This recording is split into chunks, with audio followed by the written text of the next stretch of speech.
Hey everyone, and welcome back to the Waxcast. I am your host, Gavin Wax. This is episode 29. Today I'm joined by a fellow New Yorker, a fellow podcaster, Mr. Nicholas Giordano, who is a political science professor and host of the P.A.S. Report, a podcast which I was honored to be on maybe a few months ago, last summer, in the midst of the COVID pandemic. But anyway, Nick, thank you for coming on. Thanks for having me, Gavin. Appreciate it.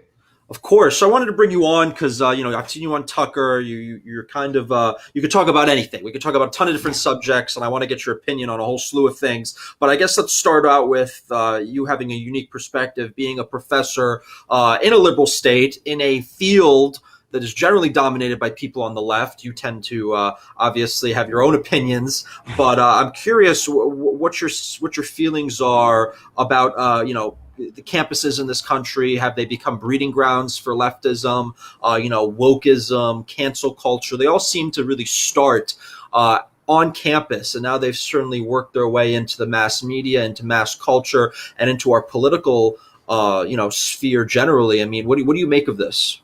Well, what you're witnessing, everything today is 40 years of liberal indoctrination. That's what you're seeing. And basically, when it comes to the colleges and universities, I look at it as there's 4 levels of ideological intolerance, I like to say. That the first level is academic freedom. Professors have academic freedom to teach what they want, and I have no problem with that. They should be able to teach what they want. Academic freedom protects us when we get into the controversial subject material so that we can't be targeted. Another problem looks at when we see the liberal indoctrination. So we have academic freedom, which is important, but students don't have academic freedom. Students can't say what they freely believe. Teachers can, but not the students. Then you have liberal indoctrination where the teachers try and impose their views on the students. Understand that when it comes to the issues, it's all opinion based. I mean, we all generally have opinions, and then we try and back our opinions up with facts. So there's never a real right or wrong when it comes to a lot of the issues that we discuss. However, there are professors where it's strictly the students have to adopt the professor's point of view. And if they don't adopt the professor's point of view and they push back against the professor, then they're going to be penalized, and grades are going to be hurt, and they're going to be pariahs on the campus, and that's not fair to the students.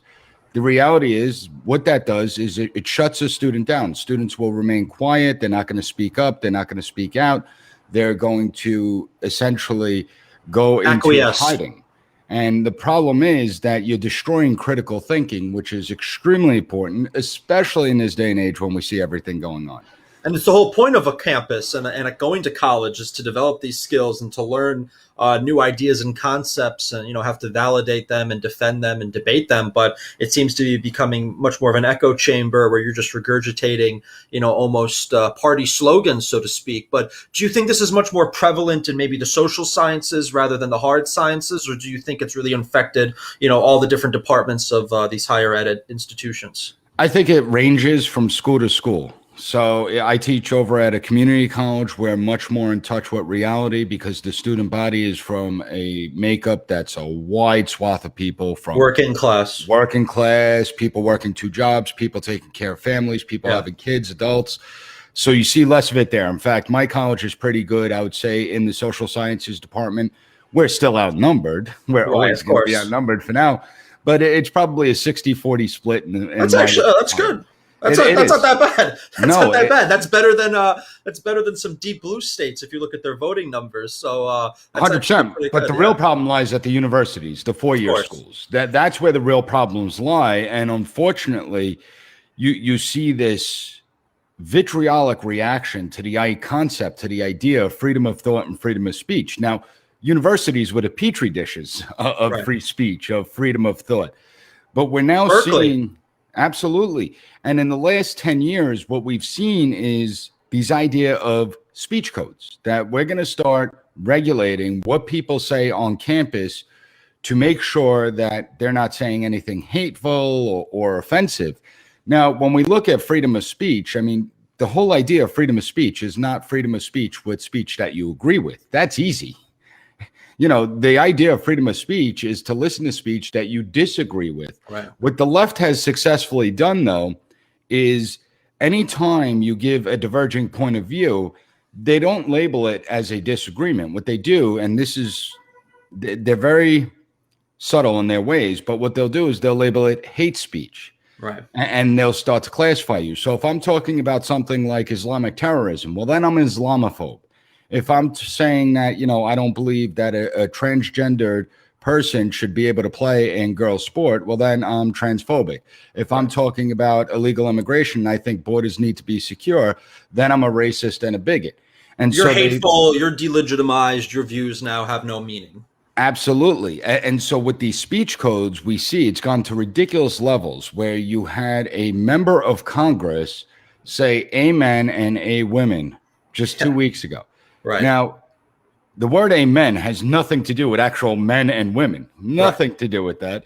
And that's the amazing part. That's how ridiculous and overboard it's gone.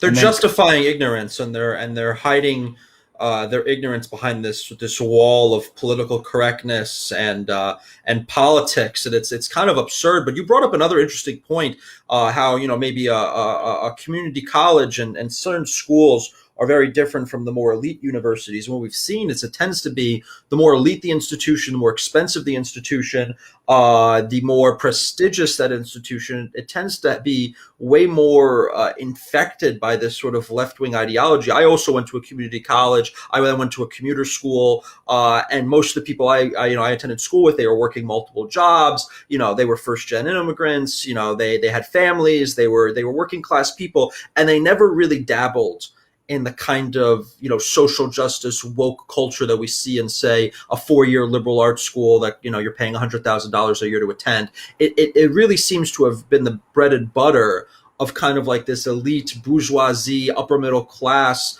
type of demographic that just really bought into this whole ideology wholesale. Or am I wrong in characterizing that as such? no, it's 100% correct. When you're looking at it, it's pretty ironic that the majority of people that claim they're social justice warriors are not the ones that have been disenfranchised. They're elite white liberals. Yeah. And they're the ones that are sitting there making it as if they went through the trials and tribulations of living in minority life and know what it's like to be a minority. And my classrooms are made up of a wide swath of people, but I would say 40% of them are probably Democrat, 40% are probably Republican or conservative, and then 20% just don't even care about politics. Right. They just want to get a good grade and get Of out of the course, and class. move on. Yeah. That's the way it breaks down. And it's funny when you see the reaction of some of my immigrant students when you have a white liberal talking. And just to give you a quick example, it was a couple of years back during the reign of ISIS in 2014, 2015, as ISIS was rising up. Forgot about them. Wow, it's funny. Isn't it funny? But Yeah. we were talking about Islamic terrorism. Now, I call it Islamic terrorism. And the reason I call it Islamic terrorism is because I have a Homeland Security background. And it's the way that we differentiate Islamic terrorism from the other sects of Islam. Islamic terrorism is strict Wahhabi Salafi sect. And so I'm talking about Islamic terrorism. This girl raises her hand. She says, the word Islamic terrorism is offensive. And then a Pakistani student raised his hand and said, well, actually, I'm from Pakistan. I just came here a couple of years ago, and we call it Islamic terrorism in Pakistan, just so you're aware. And so it's funny when you have these people that claim they're fighting for someone who doesn't want to be fought for. Yeah. And that's what liberals do. They try and usurp any type of movement that exists. If you look at like this whole woke culture that exists today, if you look at all the, racial sensitivity training that's going on, the cultural bias training that goes on, people need to realize, look who runs those corporations. Right. It's not minorities that own those corporations. It's white liberals that will hire minorities to give the trainings, and then the white liberals will enrich themselves with the monies they get from the corporations to do these trainings. It's like a giant virtue signaling grift to make themselves feel better, to project their own sins onto other people, and it's just kind of sick. And it's really like, it's kind of like this masochism meets like this kind of just delusion where they're not really, grounded in reality, and they need to just constantly project these things onto other people, and they can't actually have an honest discussion about anything. Well, they believe they're moral holy warriors, those people. Yes. So when I hear the term white privilege, and I mean, I constantly hear that term, white, well, you're white and you're privileged. And I find it insulting because you don't know how someone grew up. Go to And Appalachia. Go to some poor Midwestern town where everyone's high on opioids and talk about white privilege. I don't think well, they'd have much to compare to. absolutely. But even those that are maybe wealthy elite, it doesn't Right. mean just because they have money, maybe their lives financially may be Yeah. easier. Exactly. But, you know, if a rich white person, a white girl gets raped, well, don't say she has white privilege. I mean, that's Right. just insulting. And That's and very you know, true. we've seen addiction problems in all family circles, regardless of socioeconomic status. So I really find it offensive. So finally, I'm just like, you know what? Because you have these moral holy warriors that are constantly pushing this white privilege stuff, and what they're doing is they're patting themselves on the back. And these are the people that will look themselves in the mirror and be like, "Yes, we are morally superior. We are so virtuous. We are doing right." You know what? Shut up. Put your money where your mouth is. If you believe that all your success is attributed to white privilege, then take 50% of your salary and give it to someone you believe is disenfranchised. Right. If you could do that, if you take me up on the white privilege challenge, I'll at least respect you for putting your money where your mouth is. But just going out there saying white privilege doesn't mean you're doing anything for Black communities, Hispanic communities, Asian communities.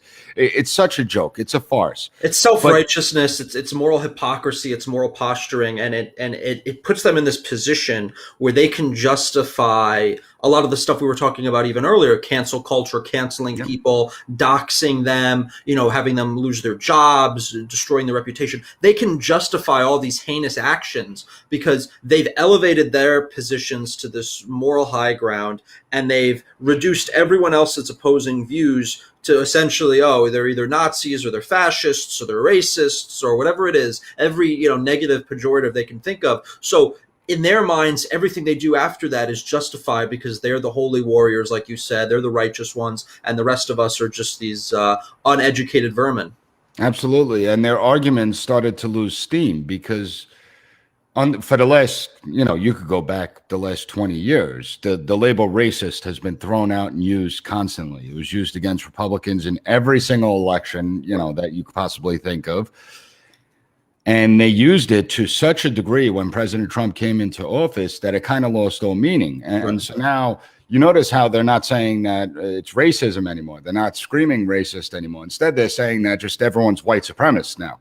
Right. 75 million people that supported the president. They're just all white supremacists. I mean, I think every major conservative has been accused of being a racist. Like you could go on Google right now and you can name any conservative commentator and you will find an article that says X person racist. It's like it's like the boy who cried wolf. It's just a completely devalued word, and it's kind of hilarious because many of the people who level these charges of racism, the most tend to actually have racist tendencies, especially in the situation of the racism of low expectations, sort of thing, like a typical limousine liberal type of viewpoint.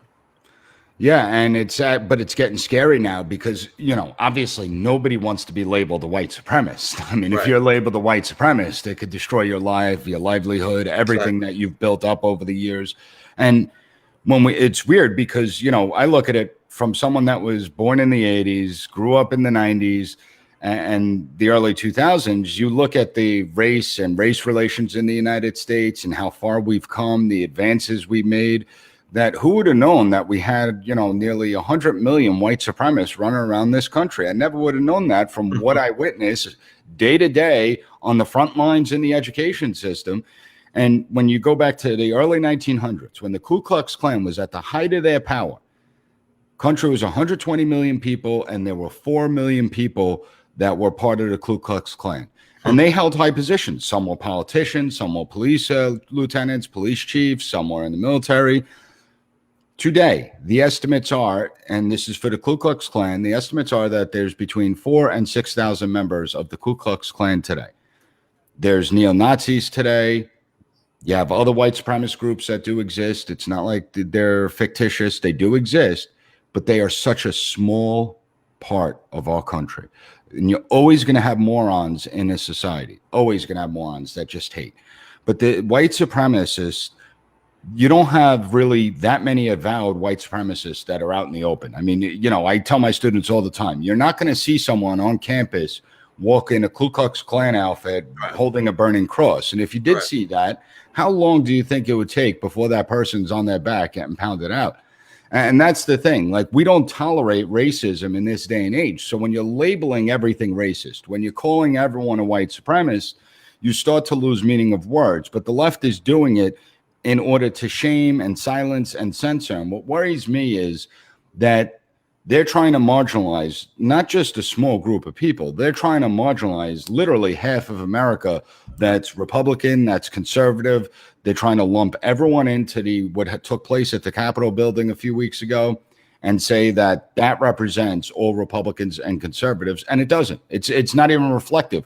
And imagine the second the Capitol riots broke out, every single Republican and conservative I know called it out, said how horrible it was, called for the prosecutions of the individuals involved. Yet over the summer, when we were seeing riots in every single major city, nobody said a peep.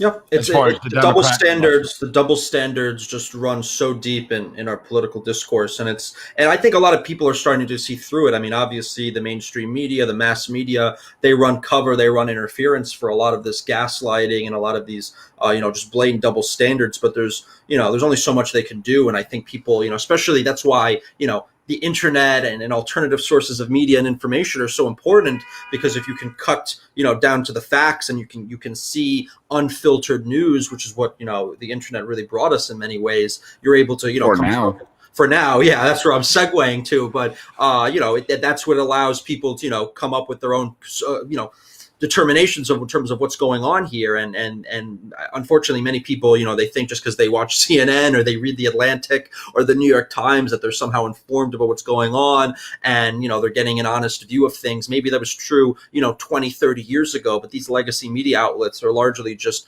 spewing propaganda for the most part. That's why we're seeing this massive crackdown from big tech on conservatives in particular, but basically anyone. Many of them aren't even conservative. Sometimes they're kind of just alternative leftists, or they're libertarians, or whoever they are. They're coming down on everyone who's just spewing a different point of view, who's just giving a different narrative, who's just giving a different opinion, and they just want an echo chamber. That's all they want. They want to turn the internet into this sort of this gated community where only certain opinions and certain viewpoints are acceptable, allowed, and they're largely on the left.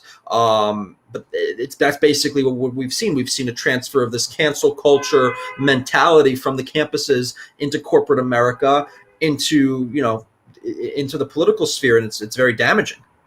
It is damaging, and it's going to have a profound effect, because it's actually chilling what's going on. You are seeing an ideological purge from the internet, in a sense, where you have these conglomerates, the social media companies, the big tech companies. They're all teaming together to silence mostly Republicans and conservatives. I mean, the overwhelming majority are Republicans and conservatives. And they're doing it under the guise of false and misleading information. They're doing it under the guise of things like hate and violence. And the reality is that it's all BS, because one, as far as violence goes, everyone will call out violence when they see it. I mean, violence, I have no problem with social media companies going against violent posts or anything like that, taking those posts away, suspending. And they don't even. It's such a double standard. You'll see an Antifa account, you'll see a BLM account, you'll see the Ayatollah of Iran, whoever, that all openly call for political violence, genocide, whole slews of things. There's no consistency in their enforcement. There's absolutely. And I bring it to, because I'm releasing an episode on the podcast about this tomorrow. Even take a look at cyberbullying. I mean, cyberbullying has a profound impact on young kids, teenagers. We've seen suicide rates jump up. So now the Friday night digital massacre that occurred, where they started purging social media of conservatives, it was like almost they flipped a switch. They had all the accounts, they had them tracked. That's a good point. They knew they already had their lists, because they couldn't have done it that quickly unless they were tagging and unless they were monitoring for a while. 100%. And when I look at that, and then it comes to cyberbullying, they say, well, it's too hard to police everything. Well, no, obviously it's not, if you were able to shut down conservatives. When you look at the idea, well, we're going to stop hate. the internet's a cesspool. Social media is a cesspool. I mean, I said social media was going to be the death of humanity, and I think I'm actually being proven right as about now. You know, when you look at social media, the poop emoji and the selfie stick, those will be the three areas that we look back on and say that was the downfall of humanity. But in any event, Or maybe when the archaeologists are digging through our ruins, they're going to see this poop emoji and the selfie stick and be like, "What were these magical symbols? What possibly could they have meant? We've yeah, lost so much knowledge." that too. But when you're looking at the idea of hate, I mean, hate is spewed. You brought up the Ayatollah of Iran who types in death to America. You talk about the hate that's spewed on a regular day towards President Trump, towards Trump supporters on those posts don't get censored. And hate's very subjective. And so once again, it brings me back to what we were talking about on the college campuses, the redefining of speech that the left has done, where simple disagreement is now going to be hate. So if I'm sitting there and talking about abortion and I'm espousing pro-life views, well, now I'm a misogynist and I need to be censored because I'm a misogynist. I'm telling a woman what to do with her body. And so hate is subjective, and obviously the algorithms are controlled by left-wing people. And so right-wing opinions, or those that lean on the right and they say their opinions, they'll get censored where the left has free reign. Right. Then you look at these BS standards. They say, "Oh, we're stopping misinformation." It's like, but you're determining what's misinformation. You're labeling my opinion or my legitimate presentation of facts and fact patterns as misinformation arbitrarily. So I'm not actually spreading misinformation. I'm just giving a viewpoint, either an out and out opinion or a series of facts that you find inconvenient, and you're labeling it as misinformation. Therefore, we're going to ban you. So their standards, they may sound okay on paper, violence, misinformation, whatever it is, but they're all subject to their own personal whims, which all tend to be in one political direction. It's the left. So if it's contrary to their viewpoints, they'll find an excuse.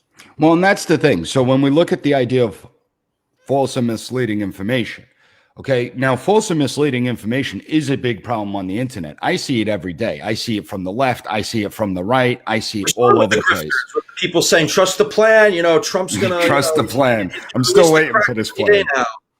Well, it's one of those things where, we have all this evidence. We're going to release it in courts. Then the courts reject the case. So I said, release all the evidence then. Just put it in the public domain. If the courts aren't hearing the case, still hasn't been released. So there's a lot of false information out there. They released some stuff for sure. I don't want to delve off too much of a segue. They've released some things, and some of those cases that were filed, they had some tidbits of information in there, but it never amounted to the claims. And I understand their frustration that it never made it to an evidentiary hearing. I wish it did. In most cases, it just got dismissed on standing or whatever. But, like you said, at that point, then what do you have to lose? Release it. Just put it out there and let people disseminate through it. That's what WikiLeaks does. That's what other organizations do. So just do it. And I'm not going to say that they didn't have anything, but there was some kind of a middle ground between the people saying there was absolutely nothing in terms of evidence, and then there were the people that were saying the evidence is so overwhelming, that martial law is going to be declared any minute now. I mean, there's a balance somewhere there. There certainly is a balance somewhere there. And listen, there's a lot there. It's just that we need to have real investigations, and there are so many questions that need to be answered. But when we look at it, China is sitting there talking about how our military was the one that started the coronavirus. We brought it to Wuhan, and that's not false and misleading information. When I look at all the Russian social media posts, I mean, the Russian collusion story has been the biggest hoax of our lifetimes. Right. I've never seen anything like that. And I called it from the beginning. I said, there's nothing there. This is all a hoax. It's the bureaucracy trying to take down a duly elected president.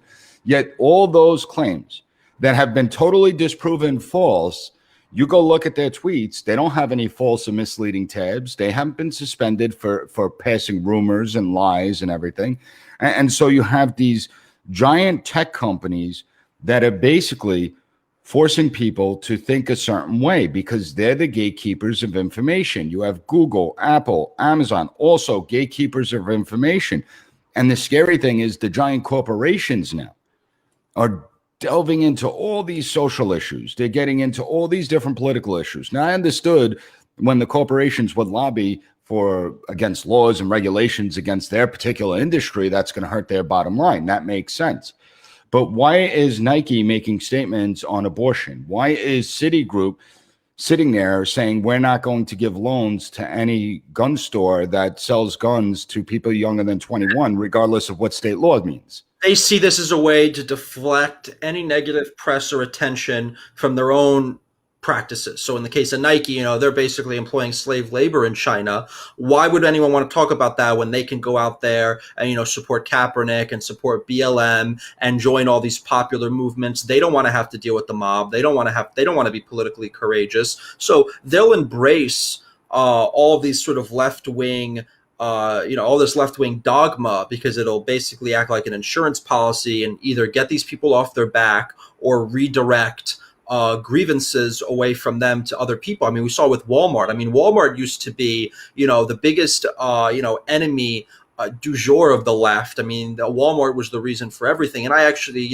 I hold views, that may be, anti-Walmart in some senses, but it's just funny how they used to be, the left's, they would be the main target of left-wing ire, and they've joined in. They attacked Hawley with whatever their social media intern posted something, and they're joining in on a lot of this stuff as well. So it seems these corporate interests, I think Republicans and conservatives in general have this dated view that these corporations are just going to be, promoting, socially conservative views and free markets and all this hoity-toity stuff, when in reality, they don't really care. They're being ruthless, and they see the political landscape, and they're making a calculation that they're just going to side with the left. And you're seeing this new fusionism, the old fusionism for conservatives, where it was, the free marketers and the social conservatives and even some of the war hawks kind of combined to form that sort of National Review conservatism. Now you have on the left, you're having this fusion of corporate interests and this woke radical left into this crazy amalgamation that, the Biden administration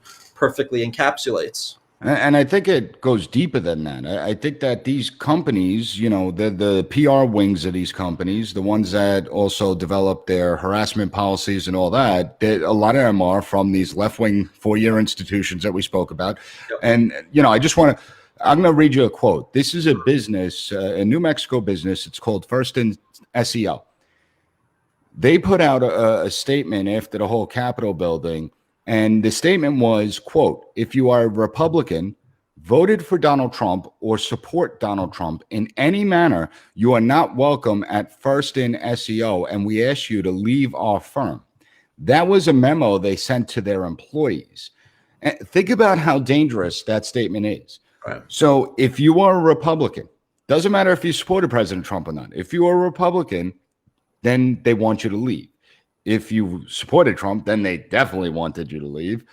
And it's a real problem when we look at corporations taking political positions and then targeting the opposition. That's a dangerous combination. So this unholy alliance exists, because that's what I call it. You have the unholy alliance. You have giant tech. You have the giant corporations. You have the media. You have the Democrats, and you have the far left and the never Trumpers that have joined together, the neocons. They've joined together, and what they're pushing is dangerous for America. Yeah. They have become weaponized politically, these corporations. They're more powerful than many states. They have so much, the concentration of wealth, power. They essentially operate like monopolies. They're on record basically admitting that they racketeered to shut down competition like Parler, et cetera. It was all coordinated. So they're just engaging in this egregious behavior because they know no one either has the will to stand up to them, and the people that do have the capital, the political capital to actually stand up to them, don't want to, because they are useful allies for them right now. And I'm talking about the Democratic Party. So it just shows that this stuff is running away. And if we continue to adopt this kind of like really free market, absolutist, libertarian strategy, it's just not going to work. And they're just going to continue to run all over us, time and time again. Not only that, there's something deeper going on, because if you look at what's taking place today, if you look at how people are being targeted for something that they posted on social media or something they said, or they were at a protest, not the Capitol riots, but they may have been at a lockdown protest months ago. Those violent lockdown protests that destroyed cities and communities. It was crazy. It was nuts. Yeah. But what we're seeing is the Chinese social credit system is now here in the United States. Take our political positions, adopt our ideology, and if you don't, there's going to be retribution. There's going to be punishment. We're going to get you fired from your job. We're going to destroy your reputation.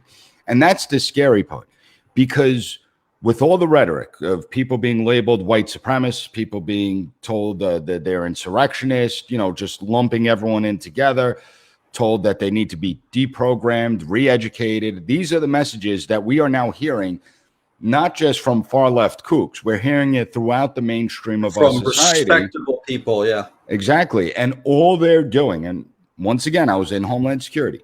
I know how terrorist organizations form, and I know how people get radicalized. All the rhetoric is doing right now is creating the next Timothy McVeigh. That's all their rhetoric is doing. And when something happens, and I'm talking about something bad, not 100, 200 morons going into the Capitol building in a Viking costume. I'm not talking about that. I'm talking about when something serious happens, something bad happens. All these people that are responsible are going to say, oh, we didn't see this coming. Oh, it's not our fault. We're not responsible for this. I think it's even more nefarious. I think they're going to use. I think they know that they're creating the next, the next Timothy McVeigh, and they're going to use whenever that incident happens to consolidate more power, to justify more encroachments. I mean, they use this put people like us in the gulags. Exactly. And they use this thing at the Capitol, which at the end of the day, it's like, okay, look, they trespassed, they threw some cigarette butts on the floor, and they kind of, they basically had a party at the Capitol. Okay, but that doesn't justify talking about deprogramming, talking about, just coming after every Trump supporter. I mean, they are taking some really dangerous language that I'm very worried is going to turn into actual dangerous action, because they're on this crazy war path right now, and they're not going to let this Capitol thing die, and they're going to use it to really come down hard on people. And this is only going to, exacerbate the problems, which I think, the cynic in me thinks that they're doing it purposely because they want to exacerbate the problems, because they want to use the next incident to justify more. And I think Tucker said it best when he went on air, and he basically said, well, why is no one questioning the fact that thousands of people were so frustrated with the way things are being run in this country that they felt the need to surround the Capitol, and many of them storm it? I mean, you don't get to that position. You don't get to that point in time unless there was a series of events that just infuriated half the country, that made half the country destitute, drove them out of their jobs, forced them into lockdowns, forced them to not have proper representation in their government, to not be respected by their government. You don't get to the point where you're storming your legislature unless there's been a lot of things being done wrong in your society. So those are the things we should be examining. Absolutely. Rather than saying, oh, we're going to deprogram, we're going to come after them, we're going to cost them a job. And this stuff has been going on for years. So everyone pointing to the Capitol stuff, it's BS, because they've been looking for excuses for years. I remember when Trump first got elected, I was at a digital media agency, which is all full of leftists, and they were offering, classes for people who couldn't handle Trump winning. They made people walk around in shirts, futurist female with like Hillary Clinton pictures on it. I mean, they were just throwing this stuff in your face. I mean, they didn't get to the point of the email. Back. Yeah, they didn't get to the point of what the email you just read was saying you have to leave. Maybe that's the stage we're at now, but it was almost just at that line where they basically said, if you're a Republican, you're conservative, you're not welcome. I mean, I know I've lost job opportunities and jobs because I'm out and out publicly about my politics. It's happened to a lot of people. It's only going to get worse. It certainly is. I mean, listen, thank God I was in Homeland Security, and when I got the teaching job, I didn't talk about my politics till I got tenure. Once I was tenured, I'm like, now I can go on my test. Good thing I didn't ask you about you're one of the few people where tenure actually serves the purpose it was intended for, apparently. Yes, whenever conservatives bring up getting rid of tenure, I'm like, no. Tenure is very important, because I would be out the door in a heartbeat. We can reform it. You can reform it for the people, at the elementary school teacher who doesn't show up to work, weeks on end, and then just goes to the rubber room. I mean, I understand that. If anything, it makes more sense it makes sense in areas where you may have political disagreements, like a political science department, higher education. It doesn't really make sense if you're teaching, first graders, or you're just teaching high school. I mean, I feel like there could be reforms with tenure. I mean, there certainly could, but everything we're seeing is just pent up rage from 4 years of a lack of accountability. So Democrats have 4 years of pent up rage towards President Trump, and they are trying to do whatever they can to try and humiliate him, pour salt on the wound. They want to destroy him on his way out, and they want to destroy us as well. And so that's the issue with them. With us, it's the fact that you had the Hillary Clinton emails and nobody was held accountable for that. You had the phone calls leaking with foreign leaders. Nobody was held accountable. the unmasking and leaking of people in President Trump's cabinet. Nobody was arrested or held accountable. The Russian collusion investigation, nobody was held accountable. The election, nobody was held accountable. Had the Democrats, after the election, had the Democrats come out and said, you know, we understand the concerns of Republicans. We get it. We hear you. We understand the concerns. If they would have just acknowledged that the grievances were legitimate, the Capitol would have never have happened. And then you look at, you know, President Joe Biden's his statement afterwards. That was a time where he could have made people like me. I still wouldn't support his policies because I'm not a leftist and I'm not a Democrat. But he would have made people look at like me, say, wow, I respect him. At least he did it. If he would have came out and he would have stated that, you know what happened on the Capitol building, we have to get those people, that they shouldn't attack the Capitol building. They are domestic enemies. We could charge them. We prosecute them. But there were hundreds of thousands of Trump supporters there that were protesting peacefully. And we have to acknowledge them. We have to hear them. They have a message and they need to be heard. This is America. We need to hear them, and the legitimate grievances that we do need to hear, we need to understand it. That would have been a real moment for him. That would have required him being a statesman, which he is not and never has been, because even when he had his mental faculties, he was hardly one. But you would think that, you know, one of the idiots, because he's not running anything, obviously his handlers are, you think that they would put out a statement like that, because that would have said, wow, you know, let's respect that. That's respectful. They're just as dumb and they're just as arrogant. And I think, you know, I truly do believe that there is a degree of voter fraud that's been going on in this country. I mean, I think it's happened historically. And I think what's the most insidious thing about voter fraud is that it destroys the incentives for politicians to actually, you know, be decent and to moderate their views and to respect the will of the people and to cater to a larger audience, because they know that they don't actually need anyone's votes. They don't need their respect because they have the media propping them up and running cover, and they have, you know, they'll have, you know, these sketchy elections where they're able to get by. So I think, you know, you're in a position right now where you're going to have all these people surrounding him who have nothing but contempt for Trump and his base. They have no interest in balancing. They have no interest in, you know, any kind of reconciliation. They just want to, like you said, rub in the wounds. But that's the idiocy of it, because had Joe Biden said, you know what, a lot of Americans don't like the way this election went, and we can't have people lose faith in the system, so I'm going to put together a commission. Now, he never had to put together a commission. I mean, that's politics. You just say something. You just said it, yeah. You just say something, then you never do it. But if he would have said it, it would have went a long way. But instead, the minute the Capitol riots happened, he comes out immediately injecting race into it, like the most divisive thing that you could possibly inject into it. And race had nothing to do with anything at all, but he injects race. But then he labels every single Trump supporter as domestic enemies. Now, how is that any different than what they accuse this president and the way the president speaks, President Trump? How is that any different? You know, Nancy Pelosi 3 months ago called Republicans enemies of the people. She called Republicans domestic enemies. There was no outrage. There was no outcry. And that's the amazing thing. Now, I'm not going to get into the hypocrisy and double standards. We all know they exist. We all know that the left can't see irony. If it slapped them in the face, they wouldn't even notice it. But it's getting to the point where let's figure out what the standard is, and let's hold everyone accountable to those same standards. You just had Senator, what's his name? Steve Cohen. Mm-hmm. Senator Steve, Congressman. No, I'm not giving him a promotion. Congressman Steve Cohen. He comes out and says that 90% of the military are men, and only 20% of white men voted for Joe Biden. Therefore, all the military is racist, and he doesn't know if they could actually protect Joe Biden or they're going to assassinate Joe Biden. That's what he basically said. To sum it up, I found it to be the most disgusting statement. Our service members, they could put aside their personal political preferences and do their job. They're not like the left. They don't inject their politics into the job that they're doing. And I found it disgusting. And yeah, all right, the right's screaming about it, but the left-wing media is not picking it up. The left-wing media is not talking about it.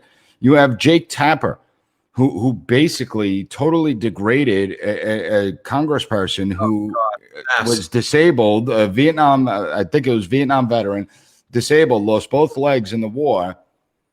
And you had Jake Tapper questioning his love of liberty, his patriotism, his love of country. Who the hell is Jake Tapper anyway? I mean, the guy is a total... He's a tool. He's a tool. He's a total tool. He's a tool. But if that was a Fox News reporter talking They'd be about off the air in a second. Joe Biden's mental faculties, then, oh my God, they can't question that and blah, blah, blah. It's getting to the point of ridiculousness. But I think the left's going to I think they have overstepped, to be So honest where do we with go you. from here? I mean, how can this continue? I mean, I don't think It can't.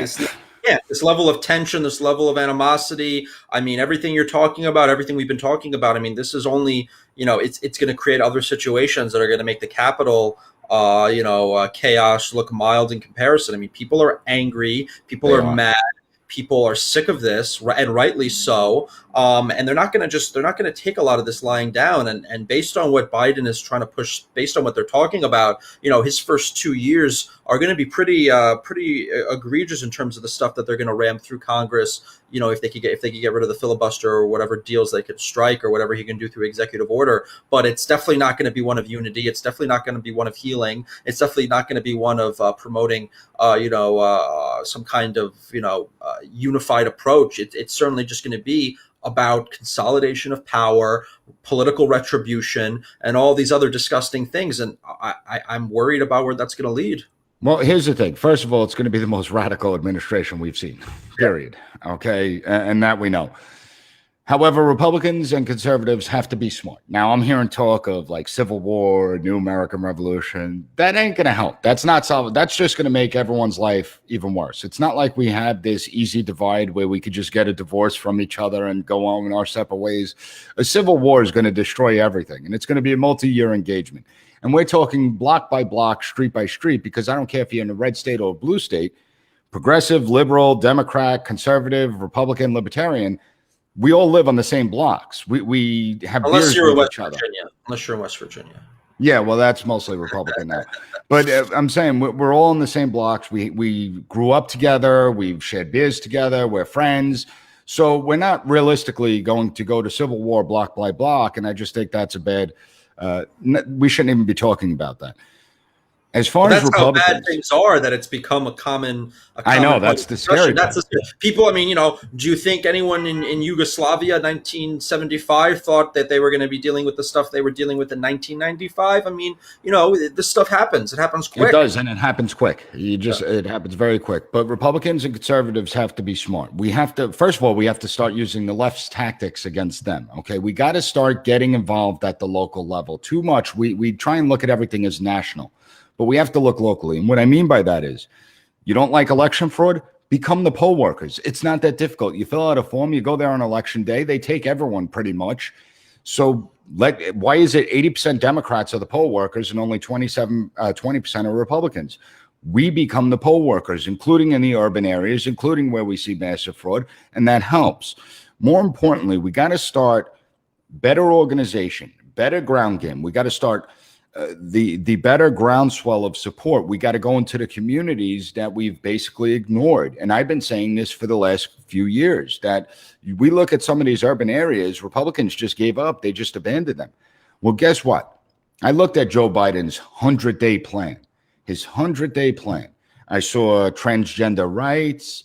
I saw climate change. I saw green energy. I saw illegal immigration. I saw guns. You know what I didn't see? I didn't see any plans to help the Black communities.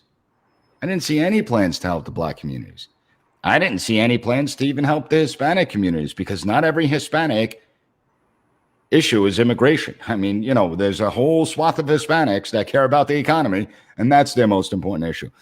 So why not take that message? Hey, Joe Biden promised you all these things during his campaign, but you're not even included in his 100-day agenda. Why is that? And that's on the Republicans and the conservatives to go into these communities, to make these arguments, to talk to these people, to find out what the needs are, to help clean up these communities. And I think that goes a long way. President Trump, he laid out the roadmap. He didn't do it fully correctly, in the sense where he should have held rallies in these communities. I always said that, always pushed for that. And he could have done even great outreach. But President Trump laid the roadmap that if you talk to people, they're going to listen to you. And you could win them over with your argument. I mean, the greatest line that President Trump ever had is, what do you have to lose to these communities? Because you've been entrapped by Democrat policies for the last 60 years Have your communities improved? No, they've gotten worse. And so we need to keep on making those arguments. The Republicans have to begin to build their base out. Conservatives have to begin to build their base out. And we have to push back. We can't give in to this woke culture. You know, if you post something and your company tries to fire you, don't go quietly.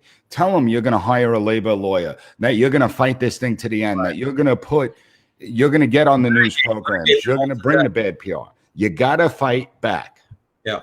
No, it's true. And I think a lot of Republicans are much more worried about, style over substance. They're worried about what other people perceive them to be, rather than actually wielding power. And the left has no problems acting shamelessly, acting hypocritically, if it means that if it's a means to an end, if they can wield power and use it to effectuate their goals. And that's why they've always, mastered the periods that they've had united government. Like the last time we saw, 2008, when Obama came in, they pushed through most of their legislative agenda pretty easily. I'm worried we're going to see the same thing now, because unlike Republicans who had united government for 2 years, we passed some stuff, but it wasn't really that overwhelming. I mean, they could have been signing bills until, the final hour of their terms, and they didn't actually do that. If they did, they would have probably gotten reelected and still had control. Right, exactly. If they had actually governed, it seems like they're much more, content with being a token minority where they can fundraise and they don't actually have to, take on the actual power and responsibility of actually governing. The Dems but we also are much. have to get rid of the people like Mitt Romney. So Mitt Romney was someone that the left labeled him a racist in 2012. They labeled him a misogynist. They called him the worst names in the book. And Mitt Romney seems to have forgotten that every Republican gets labeled a racist. Mitt Romney, who thinks he's holier than thou, he wants to be well liked by the media. He wants the good media coverage. Any Republican that's worried about media coverage at this point, just get out of the way. Just leave your seat, get out of the way, let other people run. Because guess what? You're not getting good media coverage. You're not going to get they'll give you good coverage when you're praising leftist policies, when you're praising Democrats. And that's what they've given him. It's always like this pathetic, like they give him like a dog pat. They're like, oh, good boy, good Mitt. You're one of the good ones. We like you now because you're trashing everything you supposedly stood for. You're trashing your own party. You're trashing your own values, if he has any values. Well, tell Mitt Romney to come out and say something about abortion. See how quickly the left will turn against him. See how quickly the media will start turning against him. I feel like people like him and others, Ben Sass, et cetera, they're only a few degrees. They're only a few news cycles away from shifting views on abortion if it means they'll get more press. I mean, I think, if you're willing to do this just to get good press, you're willing to sacrifice anything. So whatever views they claim to hold, I would hold it in I would be suspect of it. But it doesn't even matter, because even if they do hold the right views, many of them don't, because they're much more moderate liberal Republicans. But even if they held conservative views, they're never willing to fight to actually get it, which is the point. So who cares if you wax poetic about all these different, concepts and ideas that we all hold dear? If you're not willing to fight for it like Trump was when you're in office, when you have power, who gives a damn? Who cares if what you have to say? You could give floor speeches and you can have these ceremonial votes while you're the opposition or while you're in the minority, but it doesn't mean anything if you don't do anything when you actually have power, which is what we saw for the most of the last 4 years, particularly the first two. But not only don't we fight for it, we're constantly playing defense, and it just doesn't make any sense to me. Like, why are we playing defense on issues like illegal immigration? Like, we shouldn't be playing defense. I mean, that should be, no, we don't want people coming illegally to the United States. We have legal methods. Issue. If you look at the polls, for what they're worth, and you look at the opinion polling on things like illegal immigration, I mean, it's a bipartisan issue that most people want to see it reduced. Because it's common sense. Common sense, and most people do. And then the Republicans have been such flakes, and they've been, well, no pun intended, Jeff Flake, but they've been such flakes, and they're much more interested in whoever donates money to them, the donor class, the corporate interests. I mean, I think the best thing that's happened is that these corporations are now saying we're cutting the Republicans off. Good. Let them answer to the grassroots. Republicans should have woken up that the corporations aren't behind them, and it's funny because we're sitting there constantly defending capitalism. Why don't we make the left defend socialism? Right? Like, we don't put the onus on them to tell us why they think socialism is going to work and how it's going to work, even though it's failed every single place that has been tried, and they all have the same message. We're going to implement it differently. Well, how so? Okay, the end result is always the same. Yet we sit there and we play defense as if capitalism is the problem. Now, unfettered capitalism is a problem. You need certain corrections. Corporatism.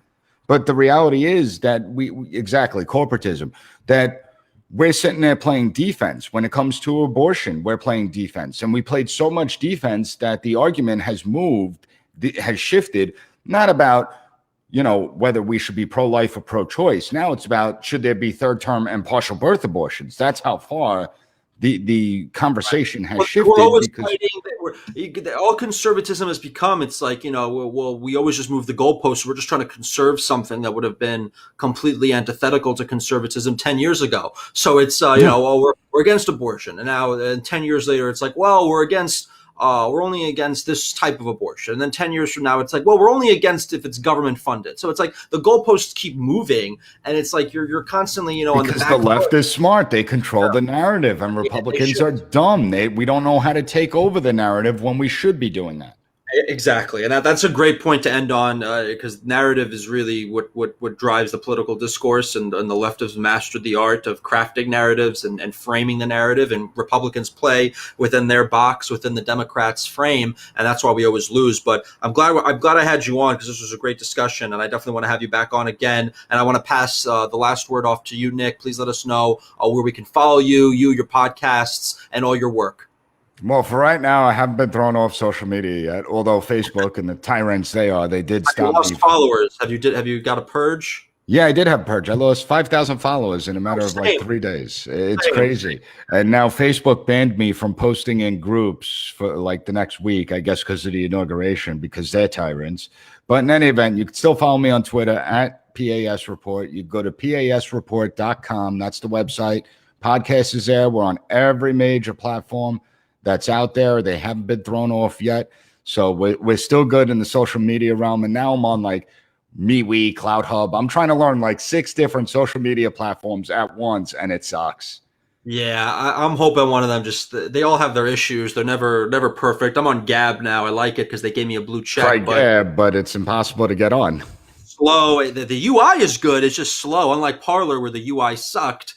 So it's like, there's always an issue. It's like finding an apartment in New York. It's like, oh, I like the kitchen, but there's a toilet in the living room. It's like, there's always one issue. That's something wrong with the place. But anyway, guys, thank you for tuning in. We're going to have more episodes of the Waxcast coming soon. If you're listening to us on iTunes or Apple Podcasts, don't forget to leave a 5-star review, and we will be back very soon. Thank you, Nick, for coming on. Appreciate it.